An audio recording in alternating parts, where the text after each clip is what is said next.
Just in, Paulo, tahasang umami na kumalas na siya sa movie nila ni Labi po. Say mo Kimi.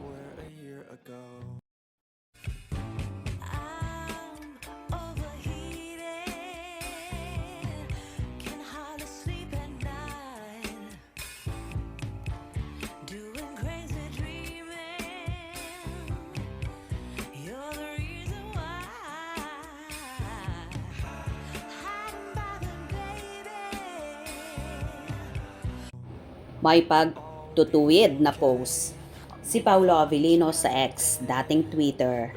Kahapon, nag-react si Paulo sa pagbati ng fan niya na nag-post sa X ng isang pelikula ng aktor na ipalalabas sa November. Deleted agad ang link na nakakabit sa post ng fan ni Paulo nung silipin namin pagkatapos mabasa ang post ng aktor sa X. Inirepost ni Paulo ang pagbati ng fan niya sa X. Congratulations at me, Pau Avellino. Excited to see this November. Definitely something to look forward. Caption ni Paulo sa post ng kanyang fan. I am not sure how this surfaced, but for everyone's information, this movie didn't push through. Sinundan ito ni Paulo ng isa pang post sa X. To clarify, it probably is pushing through, but I won't be part of the cast. I wish them all the best.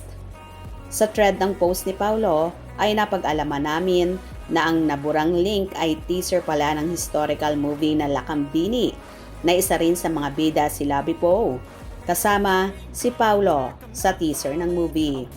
Nagpasalamat ang mga fans ni Paulo sa ginawa niyang paglilinaw. Anya, thank you po sa clarification. Yung teaser po kasi nandun ka, kaya akala namin the movie would push through. May mga nag-comment din kung sino ang source ng nagpakalat sa SOCMED na movie teaser kung saan magkasama raw si Labi at Paulo. Anya, taga-former agency mo pala ang source ng post. As Miss Labi, baka ipapalabas sa streaming. Ang alam namin under si Paulo sa talent management ng yumao niyang manager na si Leo Dominguez.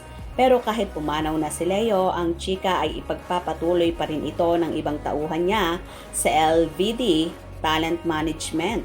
Kakaintriga yung word na former sa comment ng netizen. Ibig kayang sabihin ay kumalas na si Paulo sa talent management na iniwan ni Leo? Also, may lumabas ding reaction from a certain Ate Cheryl na tila gustong magpaliwanag kay Paulo dahil sa kumalat sa SOCMED na trailer ng Lakambini.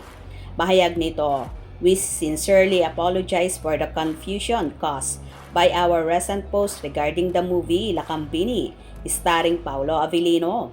Inirepost ni Ate Cheryl ang post ni Paulo sa X at may mensahe na ganito sa post. Copy po, relayed to direct and producers who have been trying to be in touch with you matagal na po. Thanks for the clarifications. At may Paulo Avellino. Inirepost din ni Ate Cheryl sa kanyang X account ang mensaheng ito mula sa Paulo Avellino Global account. Ito ang post ng PAG na inirepost ni Ate Cheryl sa kanyang account. We sincerely apologize for the confusion caused by our recent post regarding the movie Lakambini starring Paulo Avellino.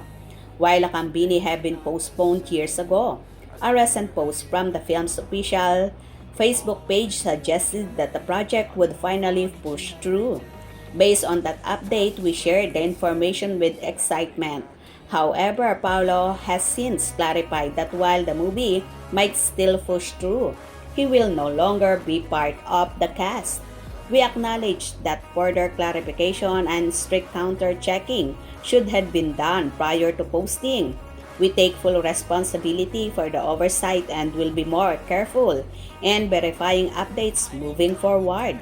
Thank you for your understanding and, as always, thank you for your continued support for Paulo and his projects.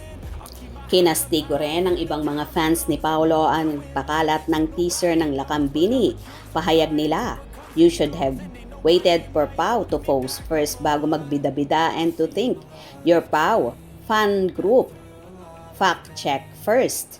Anyone would have made the same mistake because of the Facebook post with the trailer, which even stated the movie will be shown in November 2025. No harm done. Anyway, 12 years ago pa pala sinimulan ang lakambini na tungkol sa buhay ni Gregoria de Jesus. Pero yun na nga, di pa rin ata matapos-tapos at nahaluan pa ng kontrobersiya. Si Paulo pala ang gaganap na bayaning si Juan nakpil sa lakambini, pero yun na nga, si Paulo na ang nag-correct na out na siya sa proyektong ito. Ano kaya ang naging dahilan ni Paulo at umatras siya sa movie nila ni Vipo? May kinalaman kaya ba ito sa napapabalitang kasintahan niya na ngayon na si Kim Chiu? Ano sa palagay nyo? Kayo nang bahalang humusga. Hope you enjoyed. Please subscribe for more info.